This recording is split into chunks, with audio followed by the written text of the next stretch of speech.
Primary settings करने के बाद हमने अपने स्टाफ ऐड करने हैं ताकि उनके अगेंस्ट हम अब यूजर्स या कोई सर्विसेज ऐड कर सकें।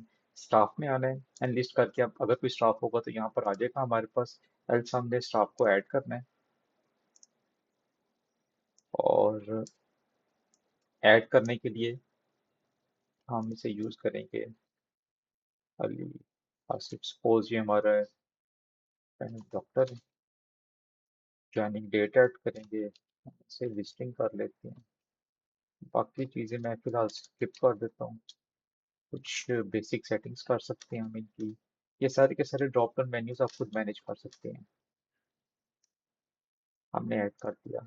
और जो जो भी हमने स्टाफ ऐड किया है, अगर हम चाहते हैं कि इनके अगेंस्ट कोई सर्विसेज ऐड हो जाएं जिस तरह ओपीडी की पर्ची बन सके या कुछ कोई अल्ट्रासाउंड कर सके उसकी स्लिप बन सके, तो यहाँ से हमने सेलेक्टेबल में आके यस कर देना है।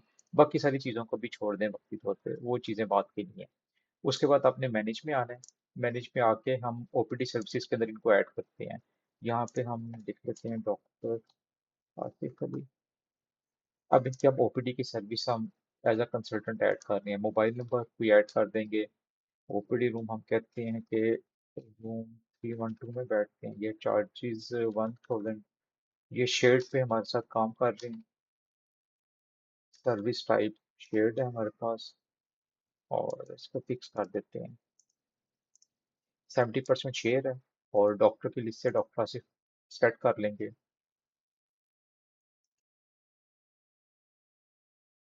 और ये हमारे कंसल्टेंट हैं। अपडेट करेंगे। अब वो हमसे पूछेगा किस चीज़ की कंसल्टेंट है, तो हम लिख देते हैं इधर के ये कार्डियोलॉजिस्ट है। अच्छा, यही डॉक्टर साहब हैं। ये ना सिर्फ हमारी ओपीडी देखते हैं बल्कि इको भी करते हैं।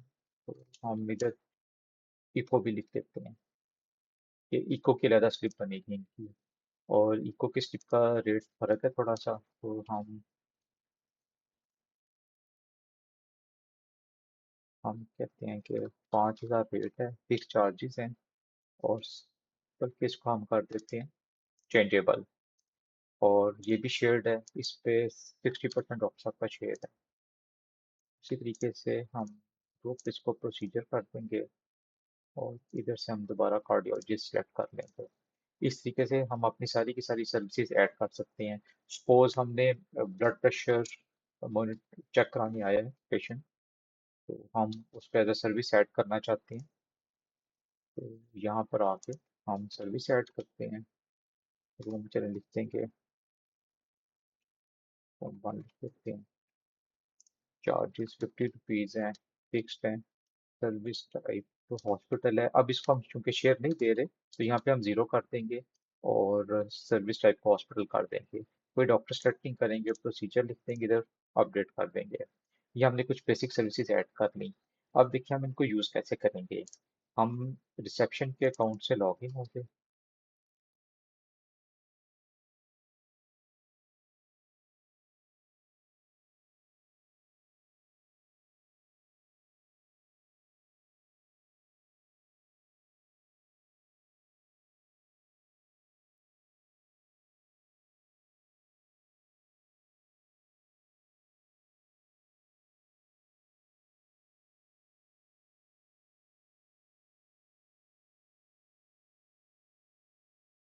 अच्छा, यहाँ पर आकर जो हमारे रिसेप्शनिस्ट हैं वो अ, उनका छोटा सा काम रह जाता है। वो ये कि जनरेट टोकन पर आएंगे और यहाँ पर पेशेंट अगर पहले से सिस्टम में दाखिल है उसका कोई फ़ोन नंबर एंटर करेंगे तो आ जाएगा।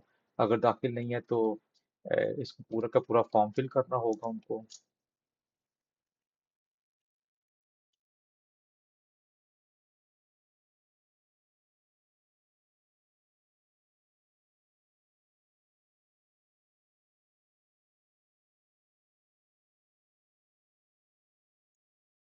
और ऐड कर देंगे अगर वो पहले से एडिड होगा। सपोज यही पेशेंट हमारा इस फ़ोन नंबर के साथ पहले से एडिड है, तो हम जनरेट टोकन पे जाके इनका जैसे ही फ़ोन नंबर एंटर करेंगे और एंटर का बटन प्रेस करेंगे तो यहाँ पर वो हमारे पास लिस्ट में आ जाएगा।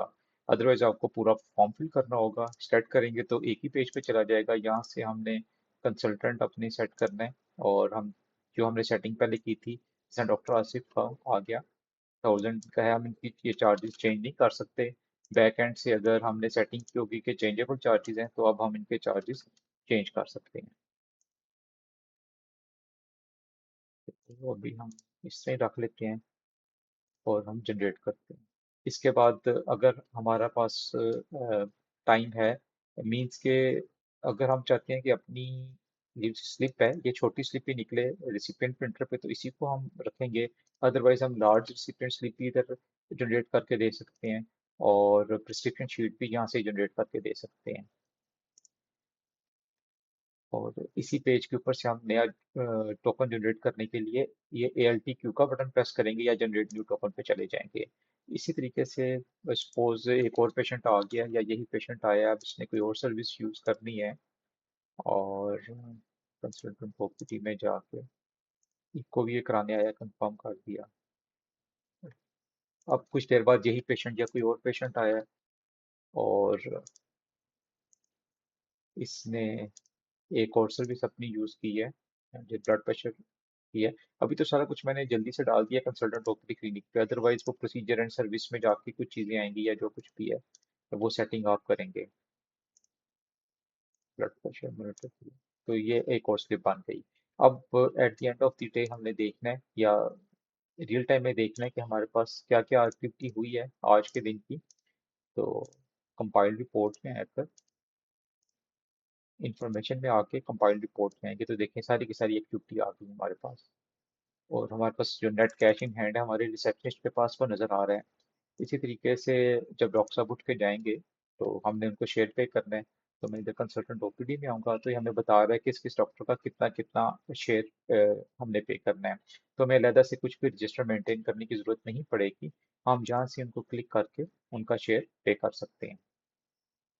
सपोज मैं ये शेयर पे करता हूँ, तो अब मैं अगर अपनी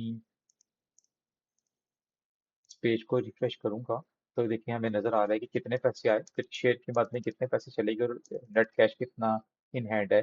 कुछ भी आपको मैनुअल मेंटेन करने की ज़रूरत नहीं पड़नी, हर चीज़ ऑटोमेटेड है।